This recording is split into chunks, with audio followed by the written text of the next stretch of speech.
सांसद थे, मैं कांग्रेस का सांसद था, मैं अपनी सरकार के खिलाफ मैं योगी जी के साथ खड़े होकर के इंसेफ्लाइटिस के सवाल पे सरकार से लड़ने का काम किया।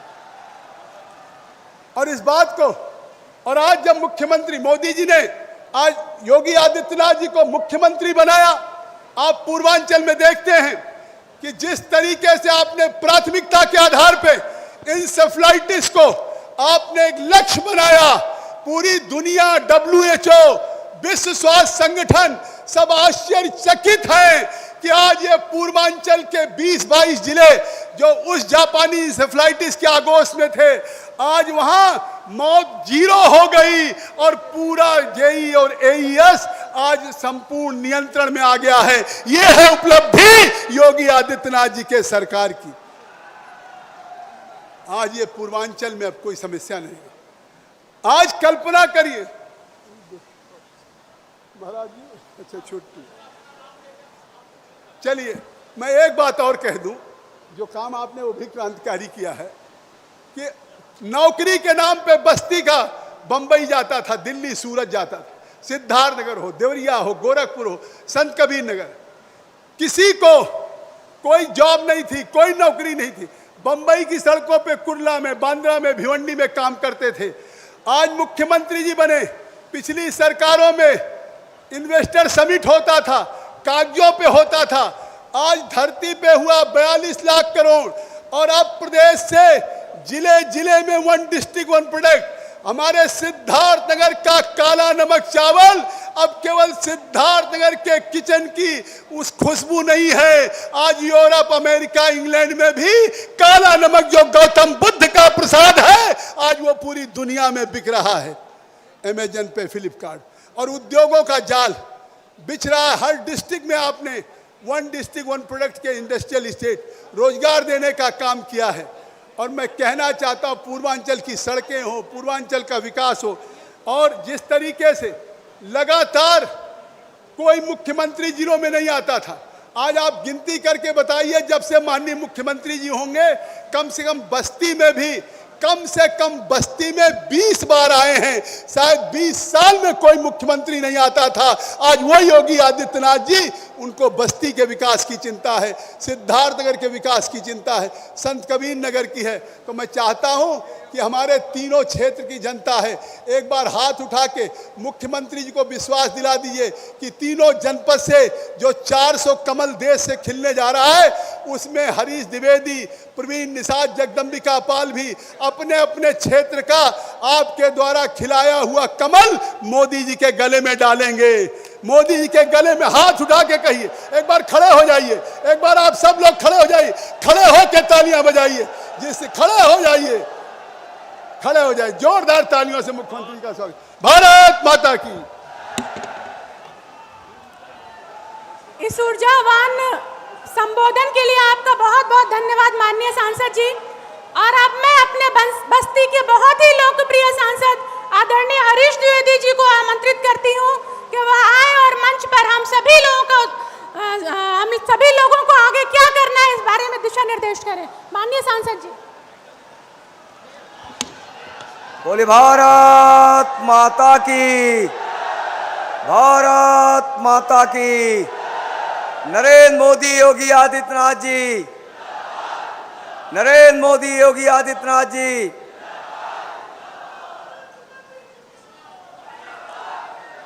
समय कम है, समय कम है, आप लोग बैठ जाइए। 2 मिनट में मुझे अपनी बात समाप्त करनी है। हम सबके बीच में उत्तर प्रदेश के यशस्वी मुख्यमंत्री, जिनका आशीर्वाद एवं मार्गदर्शन हम सबको, समस्त बस्ती वासियों को लगातार मिलता रहता है, ऐसे पूरे देश में जिनकी चर्चा एक विकास पुरुष के नाम पर की जाती है, एक कानून का राज स्थापित करने वाले मुख्यमंत्री के रूप में जो जाने जाते हैं, ऐसे पूज्य योगी आदित्यनाथ जी का मैं बस्ती की पुण्यभूमि पर हार्दिक स्वागत अभिनंदन करता हूं। हमारे सहयोगी दल के अपना दल की राष्ट्रीय अध्यक्ष श्रीमती अनुप्रिया पटेल जी, सुहेलदेव राजभर पार्टी के राष्ट्रीय अध्यक्ष श्री ओम प्रकाश राजभर जी, निषाद पार्टी के राष्ट्रीय अध्यक्ष श्री संजय निषाद जी, डुमरियागंज से हमारे यशस्वी सांसद भाजपा के प्रत्याशी आदरणीय जगदम्बिका पाल जी, संत कबीर नगर से हमारे भारतीय जनता पार्टी के प्रत्याशी एवं सांसद श्री प्रवीण निषाद जी, हमारे मंच पर उपस्थित सभी सम्मानित वरिष्ठ नेतागण आदरणीय दारा सिंह चौहान जी सहित सभी वरिष्ठ नेतागण। समय कम है, हमारे सहयोगी दल के तमाम नेता यहाँ पर आपसे निवेदन करने के लिए आए हैं। मैं आप सभी का स्वागत करता हूँ। मित्रों, आदरणीय जगदम्बिका पाल जी अभी चर्चा कर रहे थे कि देश के विकास के लिए, उत्तर प्रदेश के विकास के लिए और पूर्वांचल के विकास के लिए जिस प्रकार मोदी सरकार ने, जिस प्रकार उत्तर प्रदेश के विकास के लिए योगी सरकार ने और पूर्वांचल पर खासकर महाराज जी का आशीर्वाद और पूर्वांचल में भी बस्ती, सिद्धार्थ नगर, संत कबीर नगर पर पूरा आशीर्वाद महाराज जी का रहता है। मैं ये कह सकता हूँ जो सुविधाएं 65 वर्षों में, देश की आज़ादी के 65 वर्षों में आम आदमी को नहीं मिल पाई, बस्ती, सिद्धार्थ नगर, संत कबीर नगर को नहीं मिल पाई। चाहे वो मेडिकल कॉलेज हो, चाहे इंजीनियरिंग कॉलेज हो, चाहे अटल आवासीय स्कूल हो, चाहे ऐतिहासिक राम जानकी मार्ग का निर्माण हो, ऐसे तमाम ऐतिहासिक काम केंद्र की मोदी सरकार ने और उत्तर प्रदेश की योगी सरकार ने बस्ती वासियों के लिए, पूर्वांचल वासियों के लिए किया है। इसलिए मैं आदरणीय मुख्यमंत्री जी का मैं बस्ती की पुण्य भूमि पर आप सब की तरफ से, समस्त बस्ती जनपद वासियों की तरफ से हार्दिक स्वागत, अभिनंदन करता हूं।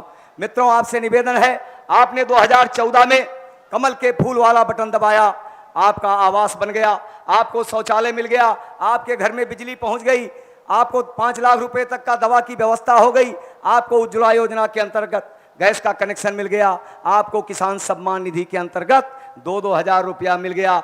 आपने कमल का फूल का बटन दबाया। 2017 में महाराज जी मुख्यमंत्री बने, इन्होंने कहा था उत्तर प्रदेश में हम कानून का राज स्थापित करेंगे। आपने फिर 22 में कमल के फूल का बटन दबाया।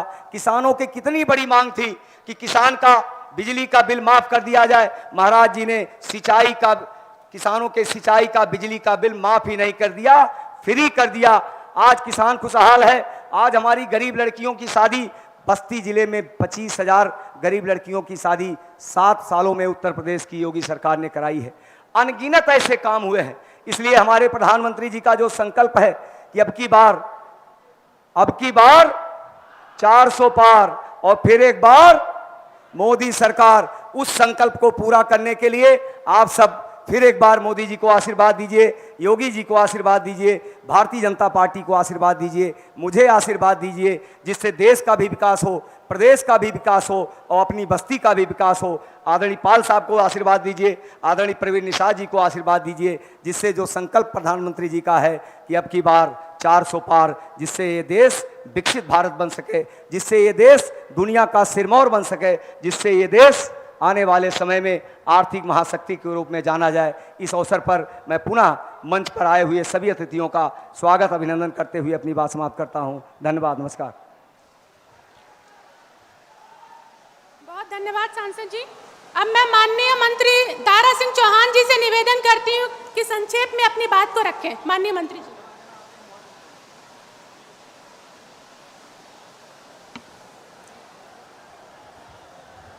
आज इस विशाल रैली के अध्यक्ष जी, हमारे बीच में इस प्रदेश के यशस्वी मुख्यमंत्री आदरणीय योगी आदित्यनाथ जी, हमारे बीच में भारत सरकार के मंत्री और अपना दल की राष्ट्रीय अध्यक्ष श्रीमती अनुप्रिया पटेल जी, हमारे बीच में निषाद पार्टी के राष्ट्रीय अध्यक्ष माननीय डॉक्टर संजय निषाद जी, सुभाषपा के राष्ट्रीय अध्यक्ष माननीय ओम प्रकाश राजभर जी, और हमारे जो लोकप्रिय प्रत्याशी हैं भाई हरीश द्विवेदी जी बस्ती से, संत कबीर नगर से भाई प्रवीण निषाद जी, सिद्धार्थ नगर डुमरियागंज से भाई जगदम्बिका पाल साहब और मंचासीन सभी मंत्री नेता, सामने उपस्थित इस विशाल जनसैलाब में आए हुए बुजुर्गों, नौजवान साथियों, माताओं, बहनों, साथियों, आज मैं आप सभी लोग का स्वागत इस बात को करना चाहता हूं। आज जो जनसैलाब में मुझे दिख रहा है, जितना यहाँ पर है उससे ज्यादा बाहर सड़कों पे आज भी जनसैलाब अभी आ रहा है। इससे लगने लगा है कि आज जो तीनों लोकसभा यहाँ पर है ये तो जीतेगी ही जीती, और 80 की 80 लोकसभा उत्तर प्रदेश की जीत करके पार्लियामेंट की दिल्ली पहुंचने वाले लोग हैं, और मोदी जी फिर तीसरी बार प्रधानमंत्री बनने वाले हैं। साथियों, एक बात मैं जरूर कहना चाहता हूं, जब आपने ऐलान किया था कि अब की बार 400 के पार, तब देश की सियासत में हलचल हो गया कि अब क्या होने वाला है। जब 300 पार आपने किया था, कमल की बटन दबाया था, तो सारा कुछ देश में आपको मिल गया। और 400 पर अगर आपने नारा दिया है कि अगली बार 400, इस बार 400 बार, तो मुझे लगता है और कुछ बड़ा होने वाला है। इसलिए साथियों, मैं ज्यादा ना कहते हुए, आज मैं देख रहा हूं सारे समाज के लोग, चाहे अगड़ा हो, पिछड़ा हो, राजभर, चौहान हो, निषाद हो, पाल हो, पटेल हो, हर समाज के लोगों ने मन बना लिया है कि तीसरी बार। और इसीलिए इस बात को कहता हूं कि आज पहले भी आपने देखा होगा, मैं तो कई बार आया बस्ती में, पहले भी जो गुंडागर्दी चलती थी, आज कहीं गुंडा दिखाई दे रहा है। पहले जब नेता आता था किसी के दरवाजे पर, तो लोग नाल बंदूक देखने जाते थे। आज मानी जोगी जी के राज में सारा नाल गायब हो गया, सारे गुंडे लापता हो गए। इसलिए सारे गरीब समाज ने मन बना लिया है कि इस बार तीसरी बार मोदी जी को प्रधानमंत्री बनाने के लिए कमल की बटन दबाने की तैयारी कर लिया है। मैं तो कई बार यहाँ आया, मैं दावे से कह सकता हूँ, केवल बस्ती लोकसभा में नहीं, सिद्धार्थनगर और संत कबीर नगर में नहीं, पूरा का पूरा चौहान समाज कमल की बटन दबा करके तीसरी बार मोदी जी को प्रधानमंत्री बनाने का मन बना लिया है। इसी तरीके हर समाज के लोगों ने मन बना लिया है। इसलिए साथियों, इन्हीं सारे शब्दों के साथ पुनः आपका स्वागत, अभिनंदन करते हुए आपसे विदा लेता हूं। जय हिंद, धन्यवाद। बहुत बहुत धन्यवाद माननीय मंत्री जी। अब मैं निषाद पार्टी के अध्यक्ष आदरणीय संजय निषाद जी से निवेदन करूंगी कि वह आए और संक्षिप्त में अपनी बात को रखें। माननीय मंत्री जी।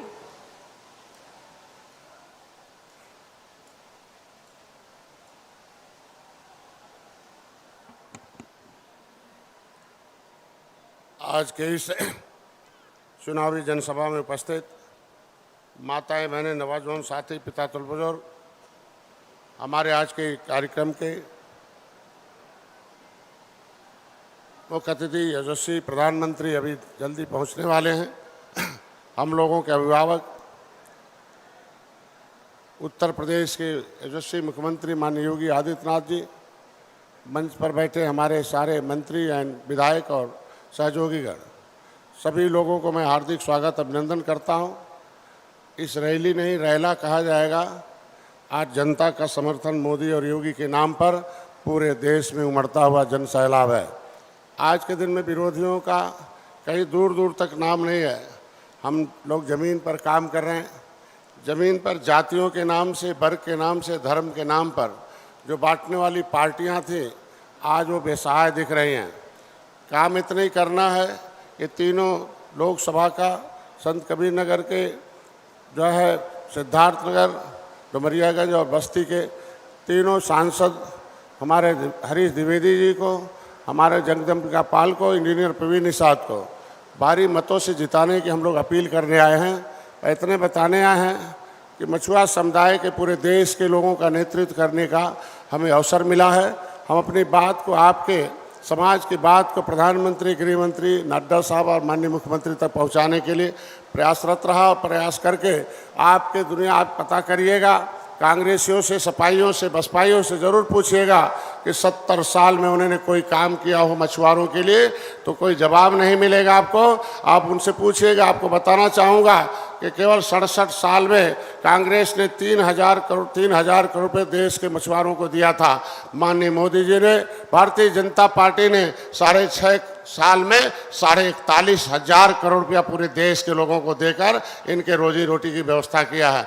उसमें प्रधानमंत्री मत्स्य संपदा योजना में 60% सब्सिडीज है महिलाओं को, पुरुषों को 40% है। आज के दिन में उत्तर प्रदेश में, आज के दिन में हम जब से मंत्री बने हैं, केंद्र में मत्स्य मंत्रालय अलग हुआ आपके विकास के लिए, उत्तर प्रदेश में मत्स्य मंत्रालय अलग हुआ। आपका बेटा डॉक्टर संजय को माननीय योगी जी ने कैबिनेट में जगह देकर आपके समाज को आगे बढ़ाने का काम किया है। उत्तर प्रदेश में आज के दिन में जो प्रधानमंत्री मत्स्य संपदा योजना आता है, उसमें 40% पैसा माननीय योगी जी देते हैं। आज के दिन में पिछले साल 170 करोड़ रुपया था, लेकिन इस साल माननीय योगी जी ने उत्तर प्रदेश के मछुआरों के विकास के लिए 400 करोड़ रुपया दिया है। 600 करोड़ रुपया मोदी सरकार से आएगी, 1000 करोड़ रुपया पूरे प्रदेश के विकास के लिए। विकास में पहला तो करोड़ों करोड़ मिल है। आप अगर 20 लाख का ट्रक लेते हैं तो 12 लाख रुपए सब्सिडी है। 8 लाख का जो लोन है वो अगर होता है तो उसके लिए ऋण की माफ़ी के बाद आज मछुआ कल्याण कोष की व्यवस्था माननीय योगी जी ने किया है। मैं इतना बताना चाहता हूं, कोई 70 साल से मछुआरों को, पिछड़ों को, दलितों को, शोषितों को, वंचितों को नहीं पूछता था। पूछते थे क्या कि जब आप साइकिल बटन दबाते थे तो यही था उत्तर प्रदेश कि साइकिल बटन दबते ही जितने त्यौहार होते थे एक विशेष वर्ग के वो तलवार से रोड पर मनाए जाते थे। तलवार भांजकर हमारे लोगों को डराए जाते थे, त्यौहार मनाए जाते थे। धन्य भारतीय जनता पार्टी के कार्यकर्ता, पदाधिकारी, निषाद पार्टी के, अपना दल के और भारतीय जनता पार्टी के सभी कार्यकर्ताओं ने और माननीय योगी जी ने जब कामान संभाला तो आज यही उत्तर प्रदेश है जो तलवार वाले गायब हो गए, पूरे व्यवहार वाले पूरा त्यौहार मना रहे पूरे प्रदेश में।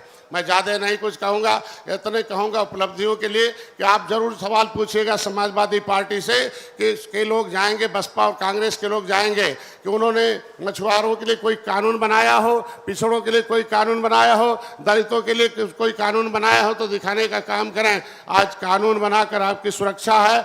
आपके लिए प्रधानमंत्री मत्स्य संपदा योजना के साथ फ्री में बीमा है। आज के दिन में उसमें फिशरीज क्रेडिट कार्ड है। आप जाओ, आधार कार्ड के आधार पर कोई मछुआरा का आदमी हमारे विभाग में जाए और एक फार्म भरेगा, आधार कार्ड के आधार पर बिना किसी गारंटी के 1,60,000 रुपये किसान क्रेडिट कार्ड के रूप में मिलेगा। तो इन पर उसका ब्याज जो है केंद्र सरकार 3% देती है, उत्तर प्रदेश भी उसका 4% ब्याज देने जा रही है। आज के दिन में माननीय मुख्यमंत्री जी ने उत्तर प्रदेश में मछुआ कल्याण कोष की विकास किया है। आपको सुन के हैरानी होगी, उत्तर प्रदेश में जब साइकिल बटन दबाया था, हाथी और पंजा दबाया था तो बदले में क्या पाया था? ये हर जिले में एक मछुआ पद होता था, 10 मछुआरे भर्ती हुआ करते थे। नदी और ताल के किनारे रहने वाले लोग अपने विकास के लिए काम करते थे। सरकार से जो विकास योजनाएं आती थी, लेकिन पिछली सरकारों ने उस भर्ती को बंद करके उर्दू अनुवादक भर्ती कर दिया। जाकर पूछिएगा समाजवादी पार्टी से, क्या निषाद उर्दू पढ़ता है, क्या मछली उर्दू पढ़ती है, क्या कैसे आपकी नौकरियों पर डकैती डाला है? आपकी जिम्मेदारी बनती है समाजवादी पार्टी के लोगों को गांव से भगाना होगा, तब अपना हिस्सा पाना होगा। ये जिम्मेदारी आपकी बनती है। मैं इतना कहूँगा, माननीय मुख्यमंत्री को मैं बधाई देता हूँ कि कानून बदल गया आज के दिन में कि जो मछली मारे हुए मछुआरा है इन्होंने कानून बदल दिया।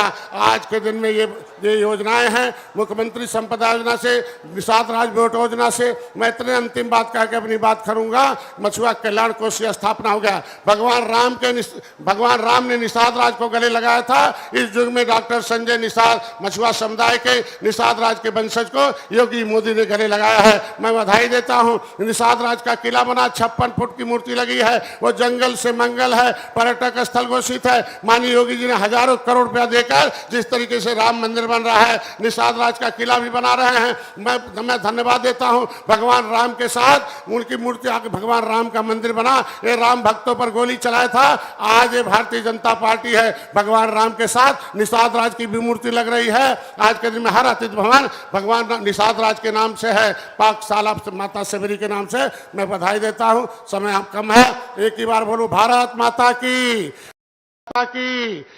भारत माता की जय श्री राम, जय निषाद राज। धन्यवाद।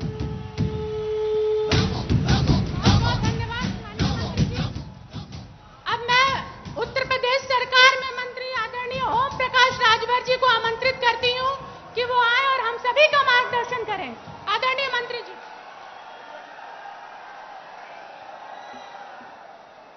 एनडीए गठबंधन के प्रत्याशी समर्थन में आयोजित जनसभा की अध्यक्षता करते हुए सम्मानित अध्यक्ष महोदय, मंच पर विराजमान उत्तर प्रदेश के यशस्वी मुख्यमंत्री माननीय योगी आदित्यनाथ जी और मंच पर विराजमान एनडीए घटक दल के सभी नेतागण, सामने फैसला देने वाले जज मालिकों, पत्रकार भाइयों, सुरक्षा में लगे सुरक्षा कर्मचारी अधिकारीगण, साथियों, आज बस्ती मंडल के तीनों लोकसभा के प्रत्याशियों के समर्थन में हम लोग आप लोगों से अपील करने के लिए इधर आए। कुछ ही क्षणों में हमारे देश के प्रधानमंत्री जी भी आपके बीच में आने वाले हैं। उसी कड़ी में हम लोग भी इधर आपसे अपील करने आए हैं।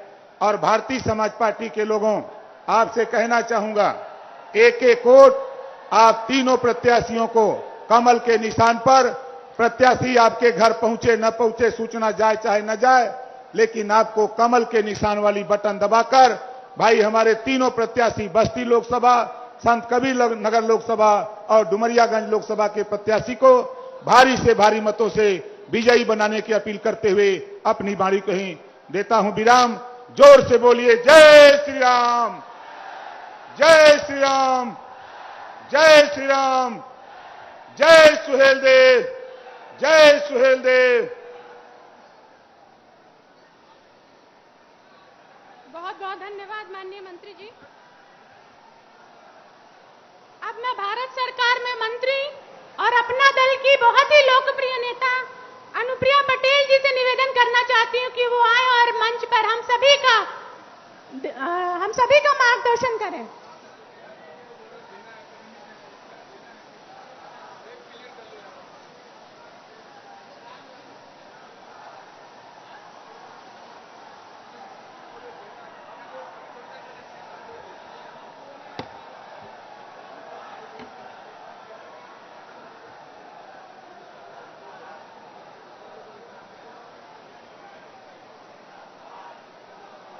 आज इस चुनावी सभा के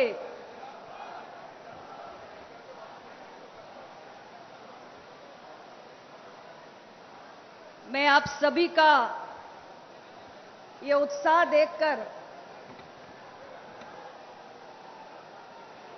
बहुत प्रसन्न हूं कि आज इस चुनावी सभा में बहुत ही जल्द हमारे बीच माननीय प्रधानमंत्री जी का इस मंच पे आगमन होने जा रहा है और आप सभी माननीय प्रधानमंत्री जी की एक झलक को प्राप्त करने के लिए इससे उत्साहित हैं, लालायित हैं। इस मंच पर मौजूद हमारे एनडीए के घटक दलों के नेता और उत्तर प्रदेश सरकार के माननीय मंत्री, सुभाषपा के अध्यक्ष आदरणीय श्री ओम प्रकाश राजभर जी, निषाद पार्टी के अध्यक्ष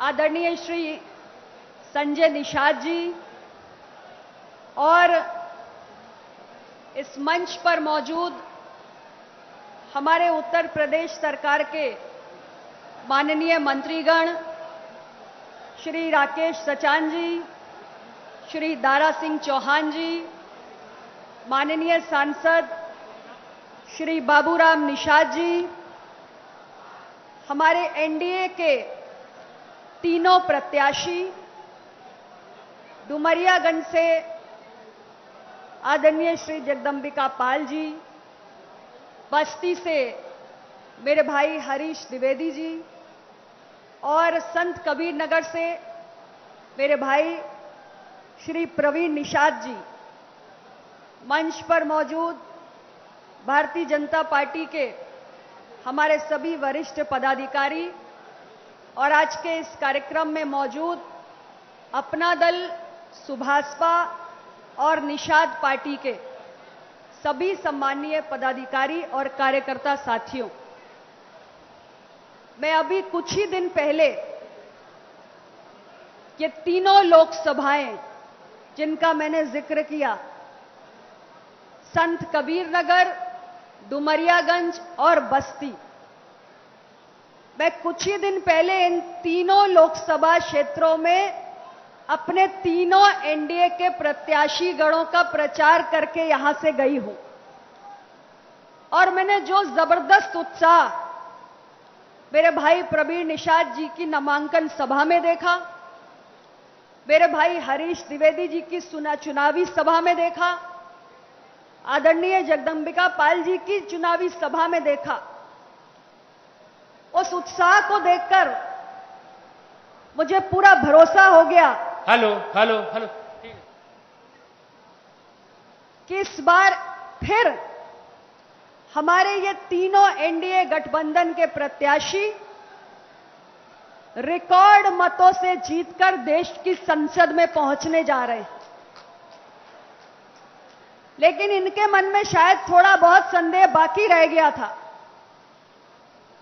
और आज इसलिए आप सबने इनके मन में जो थोड़ा बहुत संदेह रह गया था उस संदेह को भांप लिया और उसे पूरी तरह खत्म करने के लिए आज यहां पर इतनी बड़ी तादाद में आकर इनके विजय श्री की गारंटी पर अपने विश्वास की मोहर लगाने का काम किया है। आप सबका मैं बहुत बहुत धन्यवाद करना चाहती हूं। साथियों, अभी आपने हमारे तीनों प्रत्याशियों के मुख से सुना किस तरह इन 10 वर्षों में प्रधानमंत्री नरेंद्र मोदी जी के नेतृत्व में पूरा देश और योगी आदित्यनाथ जी के 2 कार्यकाल में हमारा उत्तर प्रदेश उम्मीदों का नया उत्तर प्रदेश बनकर उभरा है। खास तौर से इस इलाके की जो प्रमुख मांगें थी, जो जन समस्याएं थी, उनका निराकरण हमारी सरकारों ने कितनी तत्परता से किया है। तो इसमें कोई संदेह नहीं है कि एनडीए सरकार के कार्यकाल में आपने न केवल देश को, न केवल उत्तर प्रदेश को, बल्कि अपने इन तीनों लोकसभा क्षेत्रों को, इन तीनों जिलों को भी परिवर्तन की एक नई यात्रा तय करते हुए देखा है। और इसलिए आज हम सभी जब आपके बीच में आए हैं तो यही आग्रह लेकर आए हैं कि यदि आप चाहते हैं कि आपके लोकसभा क्षेत्र की, आपके उत्तर प्रदेश की और आपके देश की ये जो विकास यात्रा है, ये जो विजय रथ है, ये और भी तेज गति से आगे बढ़े, तो इसके लिए आपको एनडीए गठबंधन के विजय रथ को आगे बढ़ाने का काम करना होगा। यही आग्रह लेकर हम सारे लोग आज आपके बीच में आए हैं। इन 10 वर्षों में हमारे देश की सरकार ने यह साबित किया है कि अगर केंद्र में एक मजबूत सरकार हो, एक दृढ़ इच्छा शक्ति वाली सरकार हो, तो देश को बदला जा सकता है। और हमारी सरकार ने अपने मजबूत इरादों से, अपने कड़े और बड़े फैसलों से आज देश को नई ऊंचाइयों पर पहुंचाया है और इन 10 वर्षों में विकास के नए कीर्तिमान गढ़ने का काम किया है। आज चाहे अर्थव्यवस्था की ऊंची उड़ान हो, भारत की सुरक्षा का मामला हो, दुनिया में भारत के यश और कीर्ति में हुई वृद्धि का सवाल हो, किसानों का कल्याण हो, महिलाओं का सशक्तिकरण हो, युवाओं का उज्जवल भविष्य हो या गरीबों और दिव्यांगों का बेहतर जीवन हो, ऐसा कोई क्षेत्र नहीं है जिस पर हमारी सरकार ने तेज गति से काम ना किए हो। और इसी के चलते आज भारत दुनिया की 5वीं सबसे बड़ी अर्थव्यवस्था बनकर उभरा है।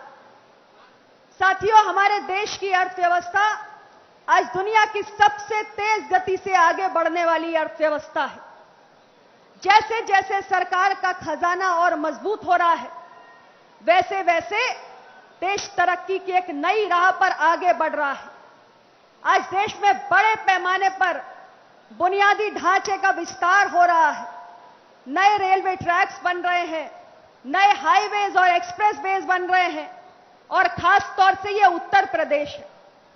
उत्तर प्रदेश को तो आज पूरे देश में सर्वाधिक एक्सप्रेसवे वाला राज्य कहा जाने लगा है। ये हमारे सरकार के कार्यों की शैली है, जिसे देखकर आज देश भर के तमाम राज्य भी उत्साहित हो रहे हैं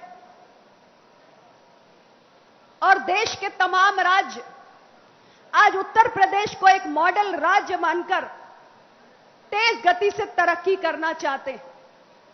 आज देश में बड़ी संख्या में एयरपोर्ट्स बन रहे हैं, तो मेट्रो की सुविधा आ रही है और आपने देखा है कि उत्तर प्रदेश में बड़े पैमाने पर एक्सप्रेसवे से लेकर मेट्रो सुविधा से लेकर एयरपोर्ट से लेकर हाईवेज और सड़कों का निर्माण हुआ है। तो हमने इतने सालों में जो ये बदलते हुए देश और उत्तर प्रदेश को देखा है, इसलिए हम आप सबसे यह आग्रह करने आए हैं कि आप सबके पास लोकतंत्र के इस महापर्व में एक बहुत बड़ा अवसर फिर से आया है। हर 5 साल में आप एक बार वोट देते हैं, अपने प्रतिनिधि को, अपनी सरकार को चुनते हैं और इस बार भी आपके पास वो अवसर आया है।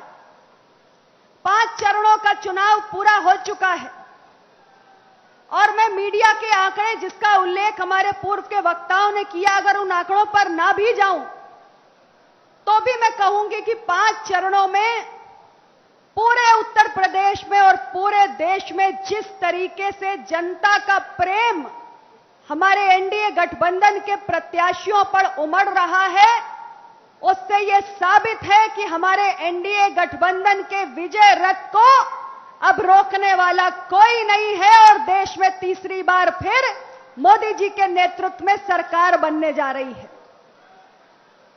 साथियों, इस बार गर्मी की भी एक बहुत बड़ी चुनौती हमारे सामने है।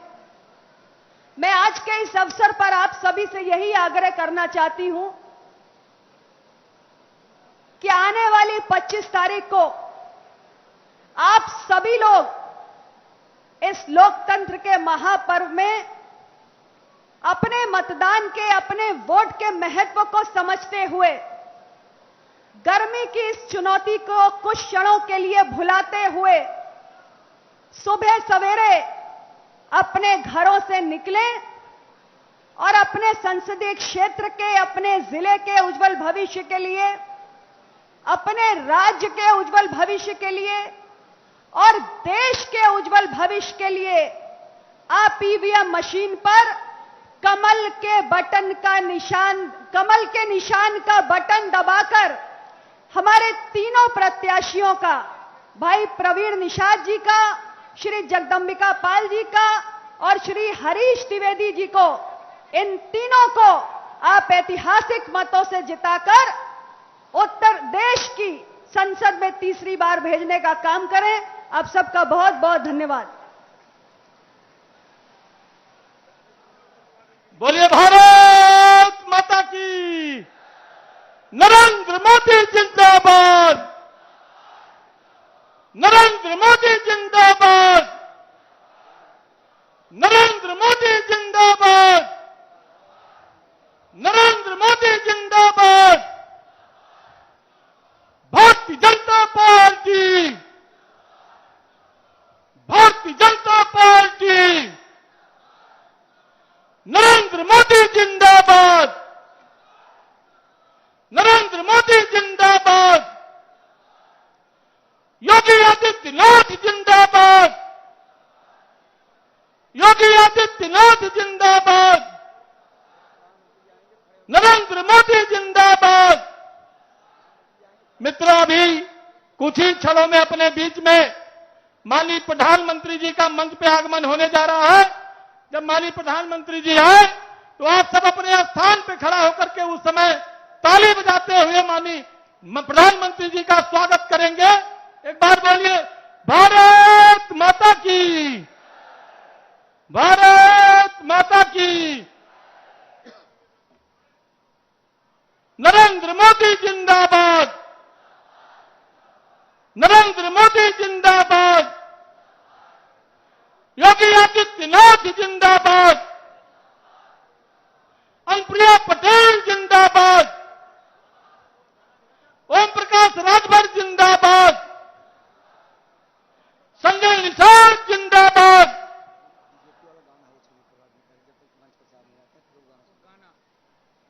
हमारे जो माइक के साथी हैं वो जो नमो ऐप का जो गाना चलना है वो प्ले कर दें। माननीय प्रधानमंत्री जी आने वाले हैं, उस गाने को प्ले कर दें।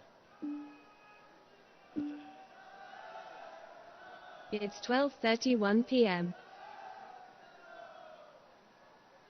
अविलंब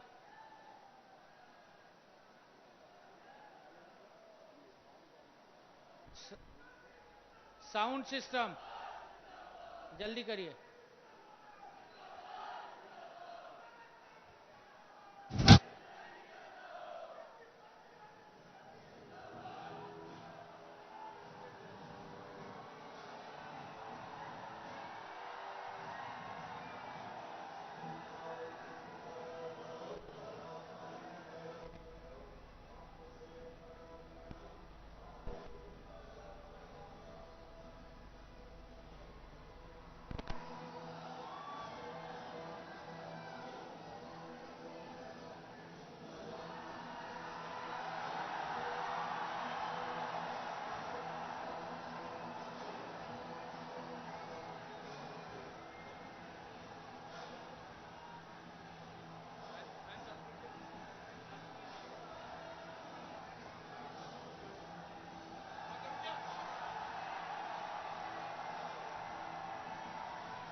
स्वागत है भाई, स्वागत है, स्वागत है भाई, स्वागत है। अब की बार, अब की बार, फिर एक बार, फिर एक बार। जय श्री राम, जय श्री राम। मोदी जी को जय श्री राम, जय श्री राम, जय श्री राम। मोदी जी को जय श्री राम।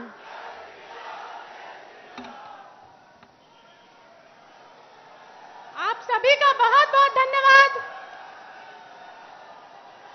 सर्वे भवन्तु सुखिनः, सर्वे सन्तु निरामयः, सर्वे भद्राणि पश्यन्तु, मा कश्चित् दुःख भाग भवेत्। तैत्तरीय उपनिषद में वर्णित इसी भाव को आत्मसात करते हुए राम राज्य की परिकल्पना को साकार करने हेतु दृढ़ संकल्पित, सबका साथ पाते हुए और सबका विकास करते हुए 140 करोड़ भारतीयों को अपना परिवार मानते हुए दुनिया में सर्वाधिक लोकप्रिय, दुनिया के सर्वाधिक सम्मानित और दुनिया के सबसे बड़े लोकतंत्र भारत के गौरव हमारे आदरणीय प्रधानमंत्री जी, आदरणीय नरेंद्र भाई मोदी जी का मैं चाहती हूं कि आप सभी खड़े होकर जोरदार तालियों के साथ स्वागत करिए।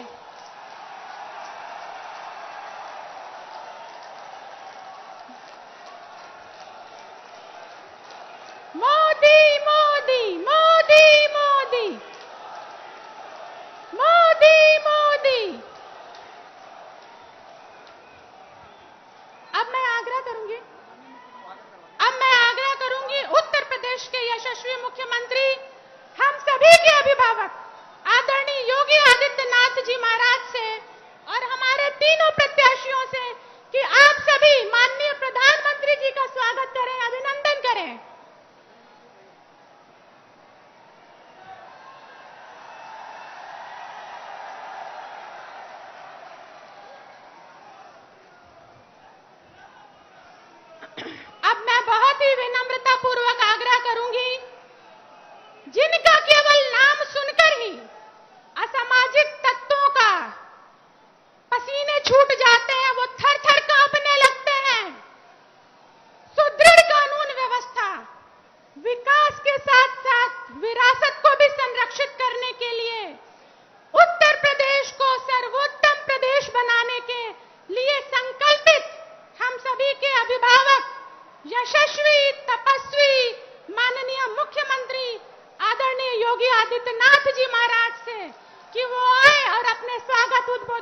हम सभी का मार्गदर्शन करें।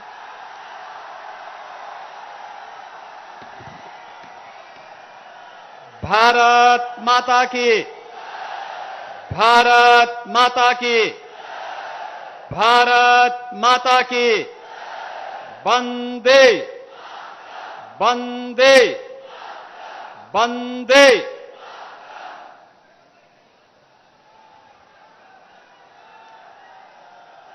भारत के अंदर सांस्कृतिक नवजागरण के पुरोधा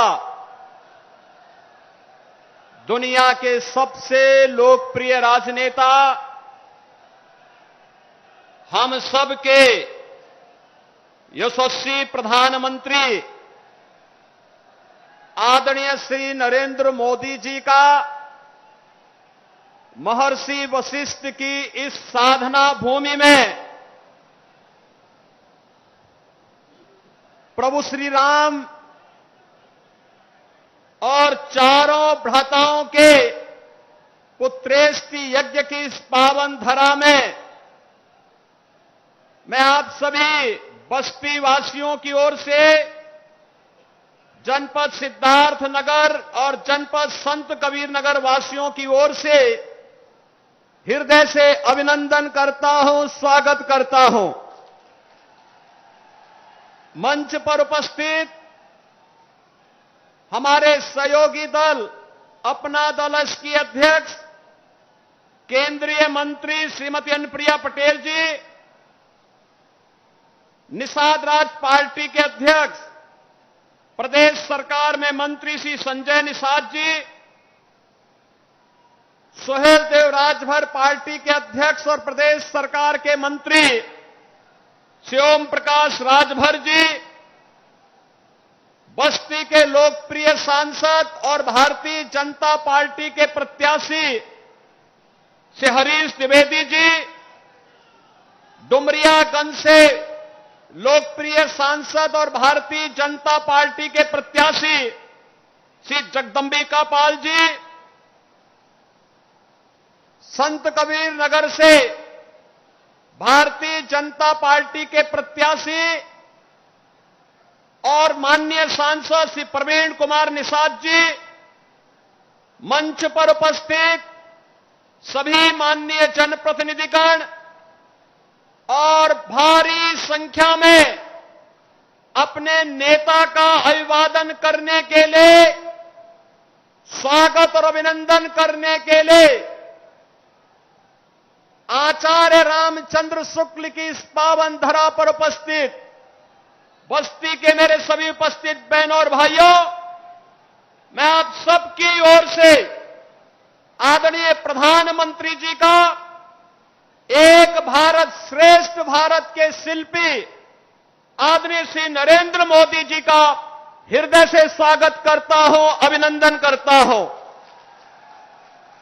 बहनों और भाइयों, बस्ती महर्षि वशिष्ठ की भूमि है और जब 5 चरणों के चुनाव संपन्न हो चुके हैं तो 5 चरणों के चुनाव के बाद पूरी दुनिया में, पूरे देश में अभी से लोगों को 4 जून के परिणाम के बारे में अब कोई संदेह रह ही नहीं गया है।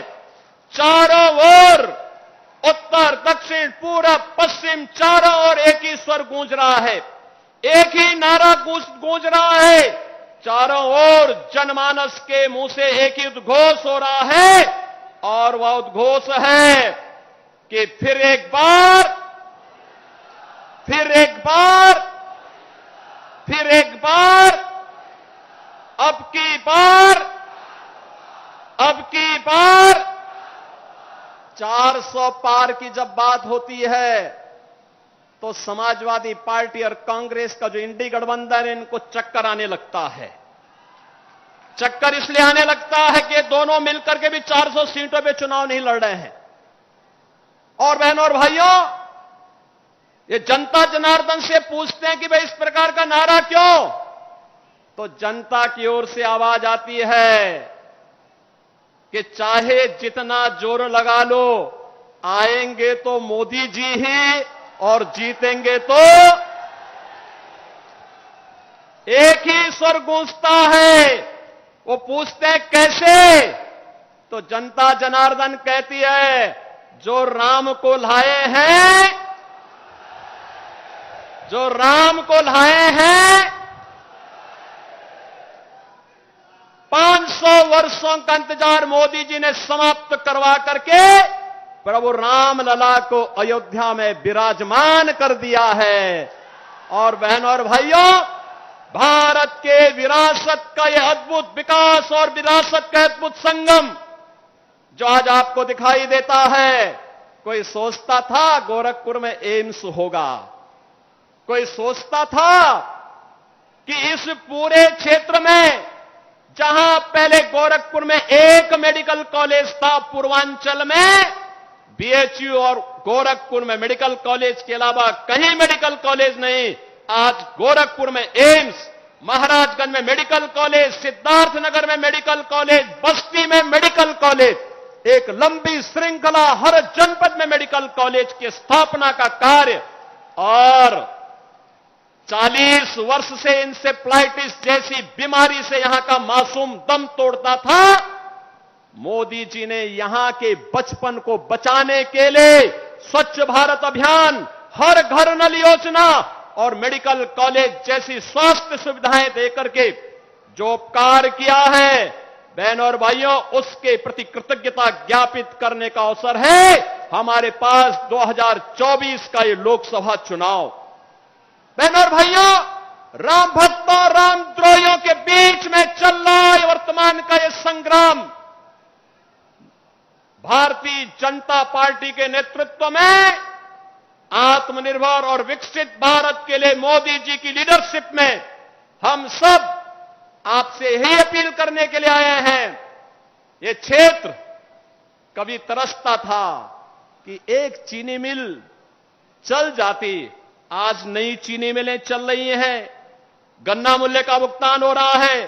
गोरखपुर में कांग्रेस के समय में बंद हुआ फर्टिलाइजर कारखाना फिर से चालू हो चुका है, अपनी क्षमता से 110% क्षमता का अच्छे काम कर रहा है। बहनों और भाइयों, ये नए भारत की नई प्रगति के नए पैमाने गढ़े जा रहे हैं और इसलिए हम सब के लिए अपनी कृतज्ञता ज्ञापित करने का अवसर है मोदी जी के समर्थन में कि फिर एक बार मोदी सरकार को लाने के लिए हम सब प्राण प्रण से जुटेंगे।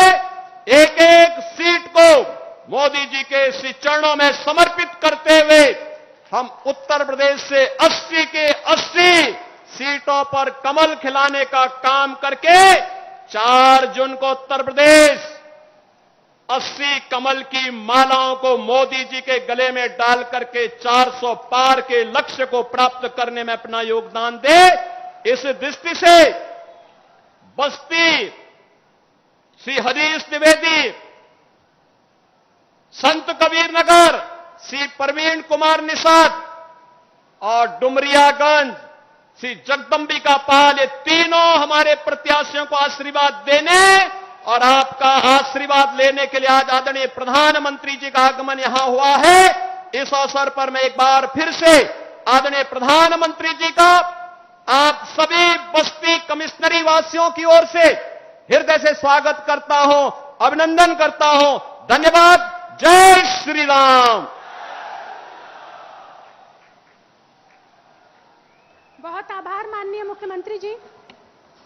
अब मैं बहुत ही विनम्रता पूर्वक आग्रह करूंगी हमारे माननीय प्रधानमंत्री जी को, जिनको देखने और सुनने के लिए हम सभी सुबह से ही अपने पलक पावड़े बिछाकर बैठे हुए हैं, जिनका एक एक शब्द हमारे लिए मंत्र के रूप में है। आदरणीय प्रधानमंत्री जी हम सभी को अनुग्रहित करेंगे।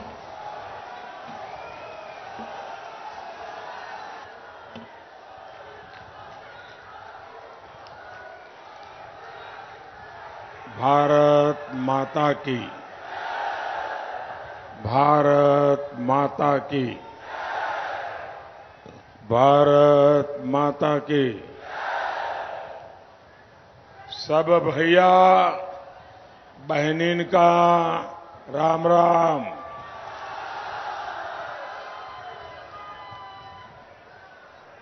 आज आपका ये उत्साह, ये जन सैलाब, ये आशीर्वाद बस्ती, सिद्धार्थनगर और डुमरियागंज इस क्षेत्र ने हमेशा मुझ पे भरोसा किया है, भाजपा पर भरोसा किया है,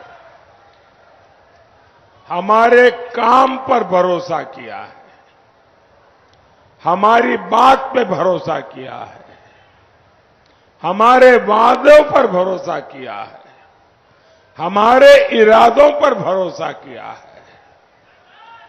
और इसलिए मैं आपके इस भरोसे पर खरा उतरने में न पहले कोई कमी छोड़ी है, न आगे कोई कमी छोड़ूंगा।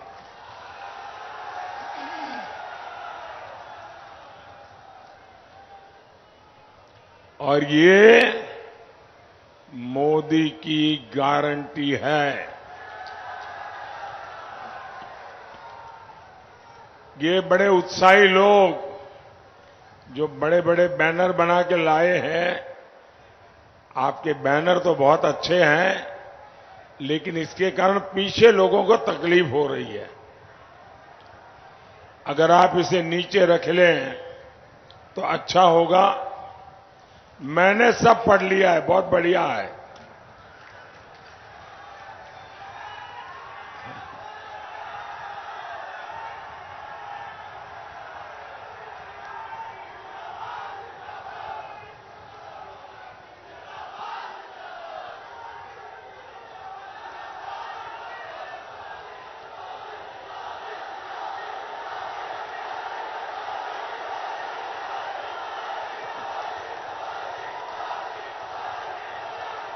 ये एक और दूसरे खड़े हो गए, आप भी नीचे रख दो।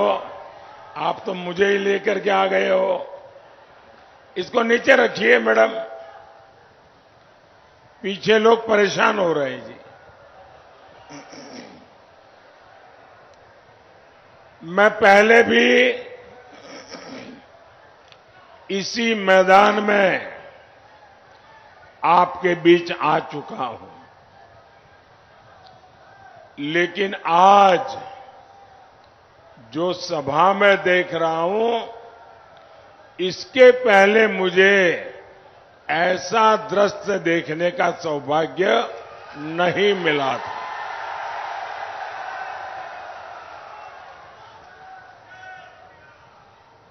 ये पंडाल छोटा पड़ गया है। बहुत लोग मैं देख रहा हूं पीछे धूप में तप रहे हैं, और दोपहर की ये चिलचिलाती धूप, इसमें आप तपस्या कर रहे हैं मुझे आशीर्वाद देने के लिए। जो लोग धूप में तप रहे हैं, मैं सबसे पहले उनकी क्षमा मांगता हूं कि हमारी व्यवस्था जरा छोटी पड़ गई और आपको धूप में तपना पड़ रहा है, इसलिए मैं आपको क्षमा मांगता हूं। दूसरा, मैं आपको भरोसा देता हूं, मैं आपकी ये तपस्या कभी बेकार नहीं जाने दूंगा। मैं ज्यादा मेहनत करके, विकास करके, प्यार से आपकी इस तपस्या को विकास के रूप में लौटाऊंगा।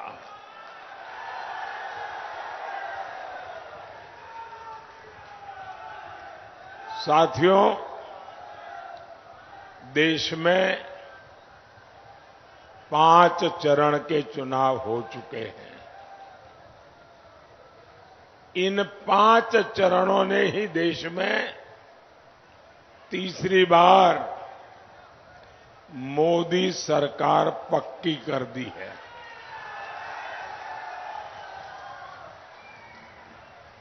और इसके लिए आपको इधर उधर देखने की जरूरत नहीं है।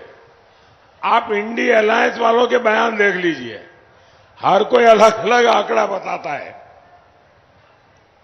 और उनके पुराने आंकड़े और उनके पुराने परिणाम देख लीजिए तो आपको पक्का भरोसा हो जाएगा कि पूरा इंडिया अलायंस ऐसा निराशा की गर्त में डूबा है, ऐसा निराशा की गर्त में डूबा है कि अब उनको ये भी याद नहीं रहता है कि वो 2 दिन पहले क्या बोले थे, आज क्या बोल रहे हैं।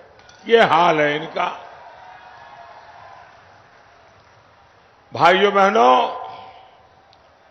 आप तो समझदार लोग हैं और कभी भी अपना समय, अपनी शक्ति आप लोग व्यर्थ नहीं जाने देते, कभी भी बेकार नहीं जाने देते।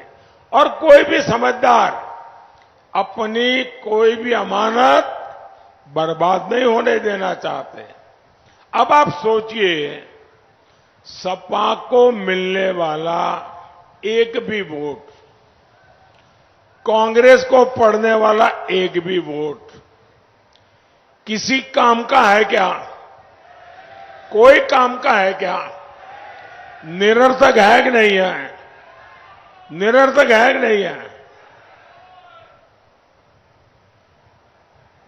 आपका वोट बेकार हो जाए, बर्बाद हो जाए, ये यहां का कोई मतदाता चाहेगा क्या? नहीं चाहेगा ना। और इसलिए आपका वोट उसको पड़ना चाहिए जिसको आप सरकार बनाने के लिए देना चाहते हैं, जिसकी सरकार बनने की गारंटी है। आप मुझे बताइए भाई, इस बार सच्चे दिल से बताना, मैं आया हूं इसलिए गप मत मारना, सच्चे दिल से बताओगे?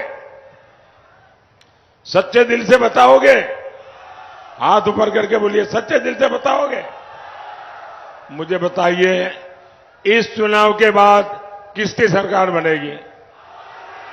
किसकी सरकार बनेगी? किसकी सरकार बनेगी? तो वोट बर्बाद होने देना चाहिए क्या? अच्छा, दूसरा, कभी भी पुण्य कार्य मिलता हो तो मौका गंवाना चाहिए क्या? भाई अब तो पुण्य कार्य मिलने ही वाला है, मेरा क्या जाता है, मैं तो नहीं जाऊंगा तो भी चल जाएगा, मोदी की सरकार बनना तो पक्का है, तो आपको पुण्य मिलेगा क्या? अगर आप वोट नहीं डालेंगे तो आपको पुण्य मिलेगा क्या? आज 80 करोड़ लोगों को मुफ्त खाना मिलता है, मुफ्त राशन मिलता है, तो वो आशीर्वाद देते हैं कि नहीं देते हैं? आपको पुण्य मिलता है कि नहीं मिलता है? लेकिन अगर आपने वोट नहीं दिया होगा तो वो पुण्य आपके खाते में जमा होगा क्या? तो मैं इतने अच्छे काम करने वाला हूं, हर काम से पुण्य मिलने वाला है, वोट देने वाले को वो पुण्य जरूर पहुंचने वाला है।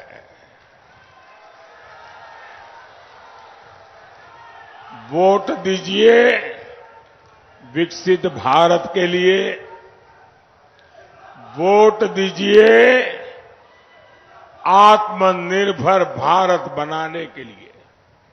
साथियों, 22 जनवरी 2024 इस देश में बहुत लोग हैं जिनको अपने बेटे का जन्मदिन याद नहीं है, अपनी पत्नी से बात करते हैं, शादी की तारीख भूल जाते हैं, लेकिन इस देश के बच्चे बच्चे को पता है 22 जनवरी 2024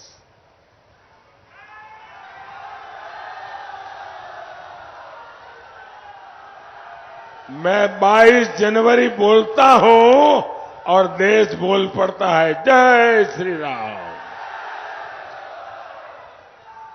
अयोध्या में उस ऐतिहासिक दिन मैंने कहा था, राम से राष्ट्र, विरासत से विकास, आध्यात्म से आधुनिकता।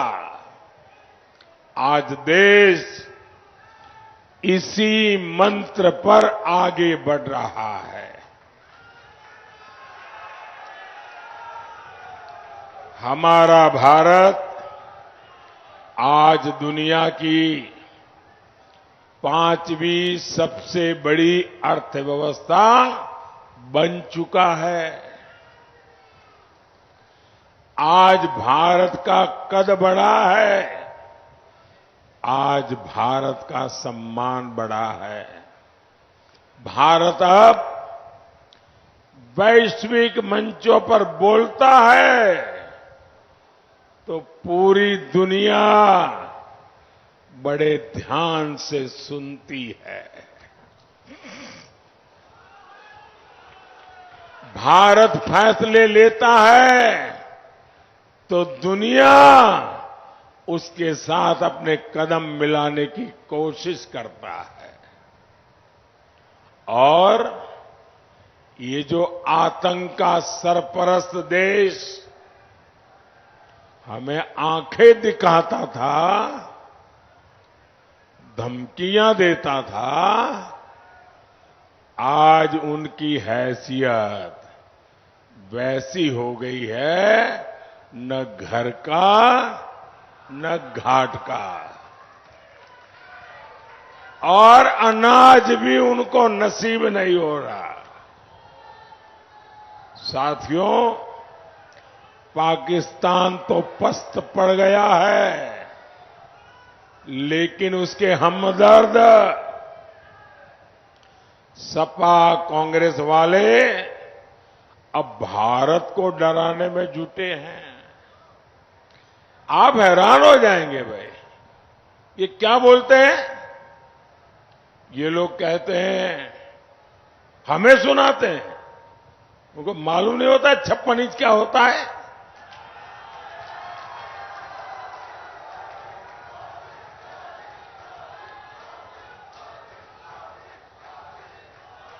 ये कहते हैं पाकिस्तान से डरो, और फिर क्या कहते हैं? पाकिस्तान से डरो, उसके पास एटम बम है, एटम बम। मुझे बताइए भाई, भारत को डरना चाहिए क्या? डरना चाहिए क्या? आज भारत में कांग्रेस की कमजोर सरकार नहीं, आज भारत में मोदी की मजबूत सरकार है। अगर डरना है तो वो लोग डरे जो मानवता में विश्वास नहीं करते, जो आए दिन खून की नदियां बहाते हैं। डरना है तो वो डरे, और भारत न किसी को डराना चाहता है, लेकिन भारत हमें डराने वालों को कभी भी बख्शेगा नहीं, ये भी साफ है। और इसलिए भारत आज घर में घुसकर मारता है।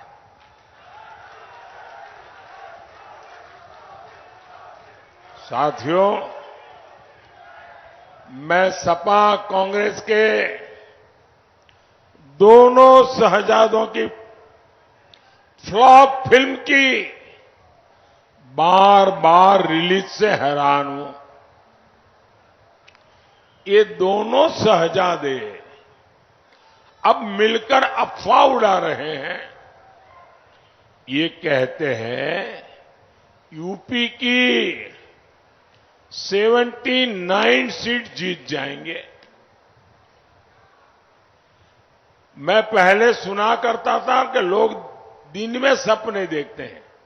मुझे अब पता चला दिन में सपना देखने का मतलब क्या होता है।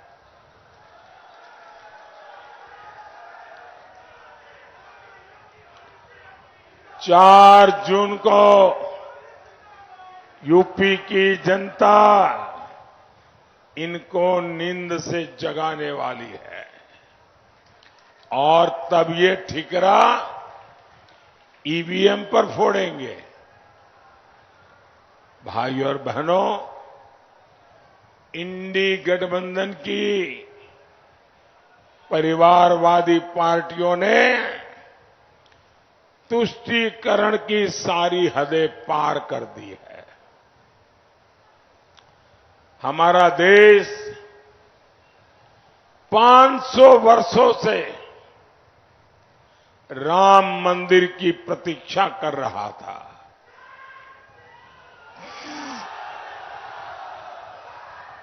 लेकिन ये इंडी वालों को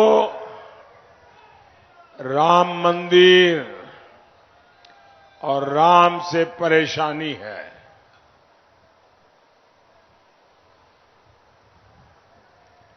सपा के एक बड़े नेता कहते हैं राम मंदिर तो बेकार है, बेकार। सपा खुलेआम कहती है राम मंदिर जाने वाले राम भक्त पाखंडी है, पाखंडी। एक और इंडी नेता ने कहा राम मंदिर अपवित्र है। ये लोग सनातन धर्म के विनाश करने की बात करते हैं। और इन सब की आका कौन है? कांग्रेस पार्टी। कांग्रेस के शहजादे तो राम मंदिर पर सुप्रीम कोर्ट का फैसला, जिसके कारण राम मंदिर बना है, वो फैसला पलटना चाहते हैं। ये राम मंदिर पर बाबरी ताला लगाने का सपना देख रहे हैं। ये रामलला को फिर से टेंट में भेजना चाहते हैं। क्या इन लोगों को जवाब मिलना चाहिए कि नहीं मिलना चाहिए? वोट से करारी चोट करनी चाहिए कि नहीं करनी चाहिए? साथियों, कांग्रेस और सपा वालों को अचानक संविधान की याद आ गई। इसी कांग्रेस ने देश में आपातकाल लगाकर संविधान के खत्म करने की भरपूर कोशिश की थी। यही कांग्रेस है जो खुद का भी पार्टी का संविधान नहीं मानती है। ये परिवार ऐसा है कि बिहार के अति पिछड़े समाज के एक व्यक्ति सीताराम केसरी कांग्रेस पार्टी के अध्यक्ष थे। इनको पिछड़ों और अति पिछड़ों पे पता नहीं क्या नाराजगी है। एक शाम को मैडम सोनिया जी की टोली कांग्रेस दफ्तर में घुस गई और ये अति पिछड़े समाज के सीताराम केसरी को बाथरूम में बंद कर दिया। कांग्रेस के राष्ट्रीय अध्यक्ष को बाथरूम में बंद कर दिया और फिर उठा करके उनको फुटपाथ पर फेंक दिया और रातों रात मैडम सोनिया जी को अध्यक्ष की कुर्सी पे बिठा दिया, जिन्होंने कांग्रेस पार्टी के संविधान के लीरे लीरा उड़ा दिए। वो आज संविधान माथे पर रख के नाच रहे हैं। साथियों, सपा कौन है? ये वही सपा है जिसने हमेशा दलितों के आरक्षण का विरोध किया।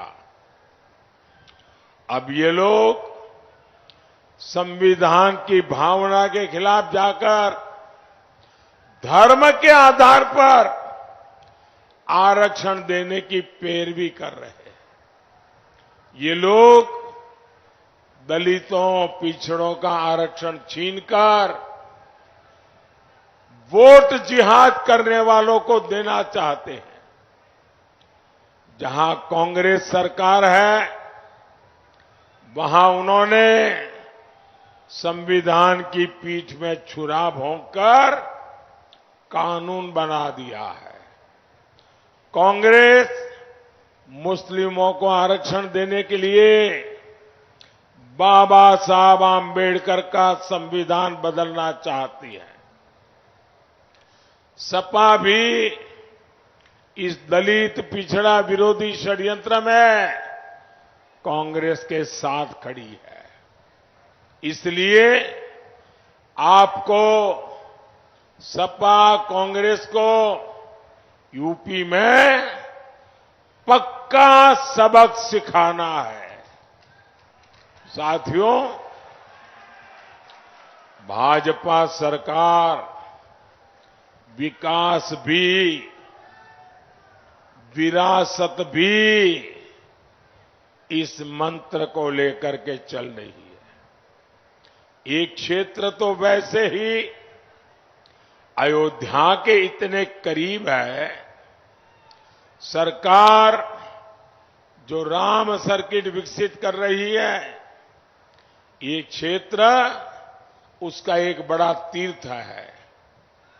महर्षि वशिष्ठ और श्रृंगी ऋषि के आश्रम पर विकास के कार्य हुए हैं। 84 कोस परिक्रमा यही मखौड़ा धाम से शुरू होती है। इसका शिलान्यास शुरू हो चुका है। यहां राम जानकी मार्ग का विकास हुआ है। सरयू से वाटरवे यानी जलमार्ग बनाने का काम भी चल रहा है। और ये तो अभी केवल ट्रेलर है, ट्रेलर।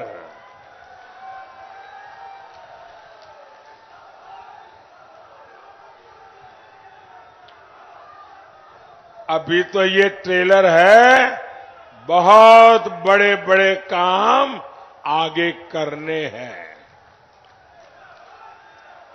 साथियों, सपा ने यूपी को केवल बदनामी दी थी। हमारी बहन बेटियों का घर से निकलना मुश्किल था। लोग जमीन खरीदने से डरते थे। जमीन खरीदी तो कोई न कोई माफिया कब्जा कर लेता था। आपको याद है ना, कैसे गुंडे माफिया सपा के मेहमान होते थे। दंगाइयों को स्पेशल प्रोटोकॉल मिलता था। आतंकवादियों को जेल से छोड़ने का फरमान जारी होता था। इसलिए मैं कहूंगा, इस चुनाव में ऐसी कोई गलती नहीं करनी है जिससे इन लोगों का हौसला बढ़े। साथियों, बीजेपी को यूपी में बहुत समय पुराने गड्ढे में यूपी को जो गाड़ दिया था ना, उस गड्ढे को भर करके यूपी को बाहर निकालने में योगी जी और उनकी पूरी सरकार को बहुत ताकत लगानी पड़ी है और मुझे खुशी है। जरा इंडिया अलायंस वाले, मैं छोटे से इस बस्ती नगरी में हूं और पूरा मेरा इंडिया अलायंस मंच पे दिखता है। देखो, सारे नेता मौजूद है। आपने कभी इंडिया अलायंस की एक भी कार्यक्रम में उनके साथियों को तो देखा है क्या? फोटो निकालने के लिए इकट्ठे होते हैं। सपा ने इस क्षेत्र को बर्बाद करने में कोई कोर कसर बाकी नहीं छोड़ी थी। गन्ना किसानों को भुगतान नहीं दे होता था और अभी योगी जी ने बताया चीनी मिलों को कोड़ियों के दाम बेचा जाता था। सड़कों की हालत बदहाल थी। मैंने आपसे वादा किया था ये हालत मैं बदलूंगा। मैंने 2017 में कहा था यहां बंद चीनी मिलों को शुरू कराऊंगा। मुंडेरवा पिपराइच में वो वादा पूरा हुआ। किसानों की आय बढ़े इसके लिए हमारी सरकार इथेनॉल यूनिट भी लगा रही है। भाइयों बहनों, बस्ती, सिद्धार्थनगर और डुमरियागंज की कनेक्टिविटी बढ़ाने के लिए भी लगातार काम हो रहा है। आज मनवर संगम ट्रेन यहां से चल रही है। गोरखपुर लिंक एक्सप्रेस हो, बस्ती पीलीभीत 4 लाइन हाईवे हो, बस्ती रिंग रोड हो, इस क्षेत्र की तस्वीर बदलने वाली है। इससे बस्ती के चीनी उद्योग को, संत कबीर नगर के पीतल से बने उत्पादों को और महाराजगंज के फर्नीचर उद्योग को नई ताकत मिलेगी। युवाओं को रोजगार मिलेगा। साथियों, 25 मई को आप मेरी तरफ देखिए। भारत माता की जय श्री राम। 25 मई को आपका एक वोट तुष्टीकरण की राजनीति को कब्रिस्तान में गाड़ देगा।